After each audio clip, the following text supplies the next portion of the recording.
Imagine que a presidente Dilma, quando sofreu o impeachment, tivesse ali membros do seu governo planejando um atentado contra a vida de Temer, Eduardo Cunha e sei lá, mais um ministro do STF, para poder se manter no poder. Isso seria um absurdo completo, correto? Agora, veja o que a Polícia Federal está revelando. Membros do governo Bolsonaro efetivamente planejaram executar um plano como esse contra a vida de Lula, Alckmin e Alexandre de Moraes. Vamos entender um pouco mais o que aconteceu e qual que é a repercussão desse caso agora em mais um episódio do Não Sei Filosofia. Meu nome é Marcos Farias, considere apoiar o canal, o QR Code vai estar na tela, o link na descrição. Se você não puder apoiar financeiramente, deixa o like, inscreva. Se você puder, torne-se membro também, que isso ajuda bastante o canal. A Polícia Federal cumpriu alguns mandatos de prisão contra ex-membros do governo Bolsonaro, entre eles um general que atuava diretamente ali em uma das secretarias do governo e alguns membros próximos ali ao governo, e a acusação contra eles é extremamente grave. Eles estariam planejando, ali no final de 2022, quando o Bolsonaro perdeu a eleição, a dar cabo da vida de Lula, de Alckmin e de Alexandre de Moraes para então implementar ali um golpe mantendo o Bolsonaro no poder no Brasil. A ideia desse plano basicamente era acabar com a vida de Lula, na sequência com Alckmin e com Alexandre de Moraes, para então estabelecer ali um roteiro de implementação de um gabinete de crise, alguma coisa nesse sentido, que manteria o governo Bolsonaro no poder, seja lá por mais quanto tempo. E isso aconteceria ali no finalzinho de 2022, mais ou menos ali na época que o pessoal começou a fazer o acampamento ali no exército, enfim, que a gente já se recorda.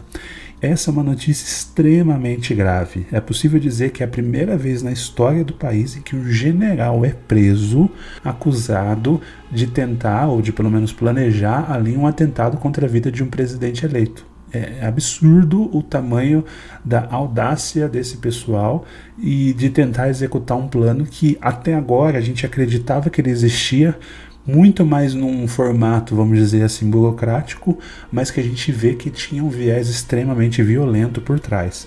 E quem diz isso é a Polícia Federal através da investigação. A gente sabe ali que um dos principais braços direitos ali do Bolsonaro, né, que trabalhava diretamente com ele ali, um major, ele chegou a ser preso, ele tem uma delação premiada ali onde ele conta detalhes de como foi feita a tal minuta do golpe, que a gente acreditava que era apenas uma minuta ali, enfim, sem saber os detalhes de como eles planejavam a parte mais prática, e agora a gente começa a ter acesso a esses detalhes. Então perceba, não é apenas uma afirmação.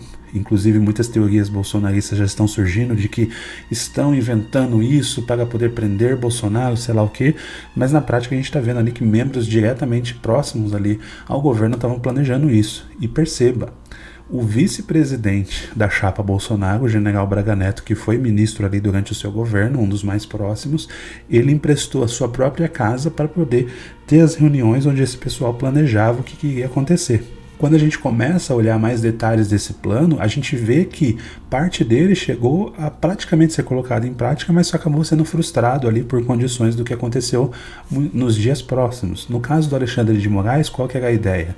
A ideia era que ele, como parte do plano, fosse tirado de jogo, vamos dizer assim, enfim, da forma que vocês já imaginam, de uma forma violenta, para que ele pudesse não ser um empecilho, então, quando tivesse esse plano, né?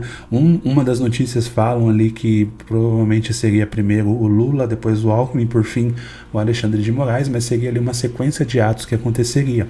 E uma das denúncias mostram que no caso do Alexandre de Moraes, no dia 15 de dezembro de 2022, 6 militares ali, e inclusive dentro de alguns dos que foram presos agora, eles faziam parte de umas forças especiais ali de operações especiais do Exército, né, que são militares que têm um alto treinamento de elite, vamos dizer assim, inclusive com técnicas de guerrilha para lidar com armamento especial, enfim. Eles chegaram a botar o plano, entre aspas, em prática, uma parte desse plano, e esse plano só não aconteceu, seja lá o que exatamente eles iam fazer com o Alexandre de Moraes, porque o Moraes não apareceu.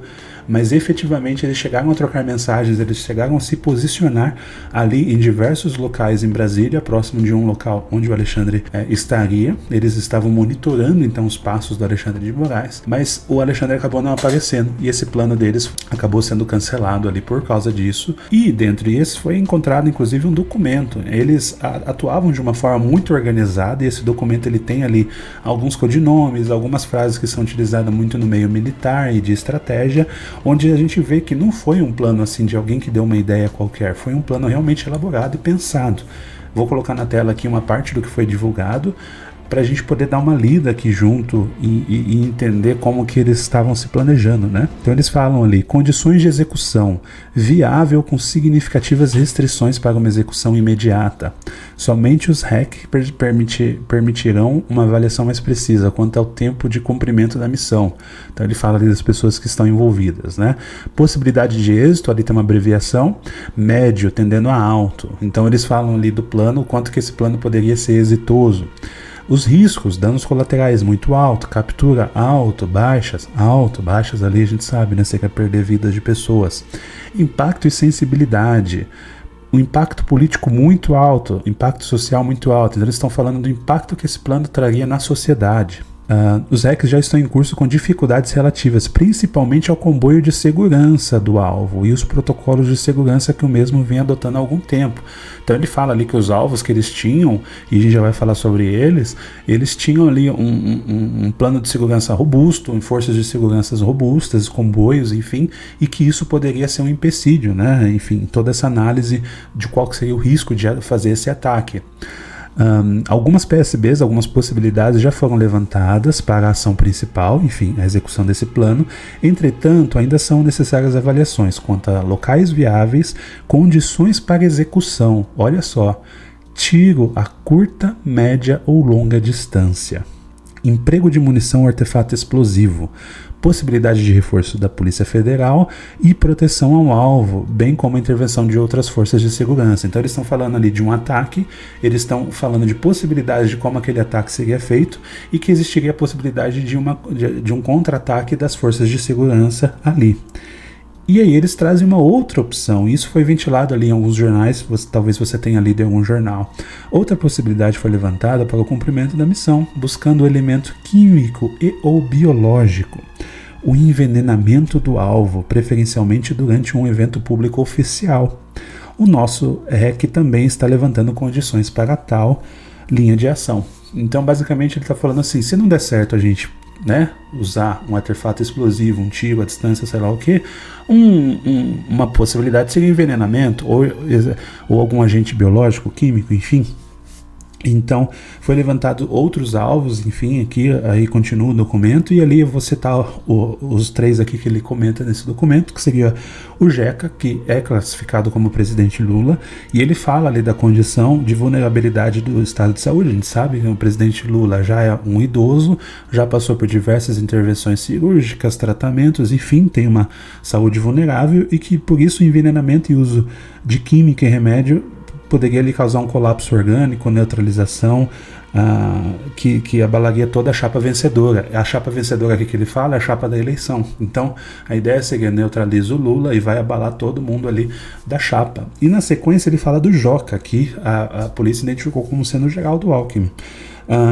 Considerando a inviabilidade do primeiro eleito, que seria o Lula, por questão de saúde, a neutralização extinguiria a chapa vencedora. Aqui o que eles estão tentando dizer no final, né? Como o Lula, enfim, nesse cenário seria neutralizado, nas palavras deles, o Alckmin naturalmente assumiria, né? Porque se o presidente não está apto, o vice assume, inclusive antes da posse. Isso aconteceu já no Brasil, na época do Tancredo Neves, quando ele não pôde assumir, o vice assumiu. Nesse caso aqui, a ideia seria neutralizar também o vice, porque daí você abalaria toda a chapa, né? E ele fala aqui de um terceiro chamado Juca ali, que a gente não sabe quem é, mas possivelmente ali alguém muito próximo do governo, que também ali diminuiria o risco de uma ação da esquerda mais radical. Então, você abater alguém que teria um apoio da esquerda radical e poderia talvez trazer ali um levante. Nesse caso aqui, a ideia deles era neutralizar os dois e montam uma junta de presidência provisória ou algo nesse sentido, um gabinete provisório de segurança, enfim.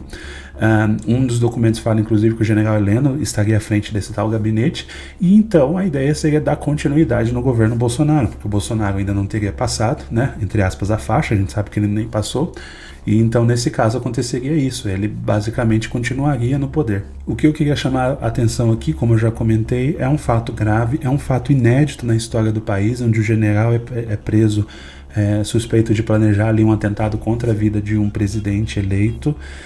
A repercussão disso, eu espero que ela seja muito ampla, porque é um tema muito grave, é extremamente grave o que está acontecendo, a gente nunca teve isso na história do Brasil, e assim, você pode gostar ou não do Lula, gostar ou não do método que a gente tem hoje, não é nenhuma solução aplicar um golpe. A gente não é um país aí como qualquer outros aí do mundo que acontece golpe à torta e à direita. O Brasil não pode deixar esse tipo de coisa passar impune. Todo mundo que planejou isso, todo mundo que participou tem que ser exemplarmente preso. Isso não pode acontecer. E veja, não é porque é o Lula e o Bolsonaro, poderia ser o contrário. Se fosse a esquerda tentando derrubar, sei lá, quando o Bolsonaro ganhou, como o exemplo que eu dei da Dilma aqui no início, quando ela sofreu impeachment, seria grave da mesma forma. A gente não pode deixar isso passar porque a gente não gosta do político A ou do político B. Isso não importa. A gente tem que seguir uma democracia. Porque senão, o que vai acontecer? Se a gente não pune essas pessoas, amanhã outras pessoas, pode ser que aconteça o mesmo com o próximo presidente de direita. Um pessoal da esquerda vai lá e dá um golpe. E aí, como que fica? E a gente não tem base, a gente não tem estrutura. E outra, imagine se isso se torna normal. Se você pega a maior autoridade do país e faz um plano para poder tirar a vida dela e tudo isso a mais, imagina uma pessoa simples e normal que amanhã vai criticar esse governo ou que vai fazer um protesto na rua. Como que fica? Quais são os próximos passos disso aqui? Basicamente a investigação ela vai continuar, provavelmente a gente ainda vai ter mais gente presa, vai ter mais protestos, vai ter, enfim, uma série de fatores políticos, infelizmente demora-se muito para tomar ação, possivelmente por causa das questões não só do impacto da investigação em si, mas do impacto político que isso toma. Eu só espero que o Brasil acorde para a realidade de que a gente não pode deixar esse tipo de coisa passar. Gostaria de saber qual que é a sua opinião, comente abaixo, compartilhe com quem você acha que esse tema é interessante. Esse é um tema bem difícil de falar, inclusive, eu espero que o YouTube não corte o alcance desse vídeo. Deixe o seu like, compartilhe, torne-se membro se você puder. Muito obrigado por ter acompanhado até aqui e até o próximo episódio.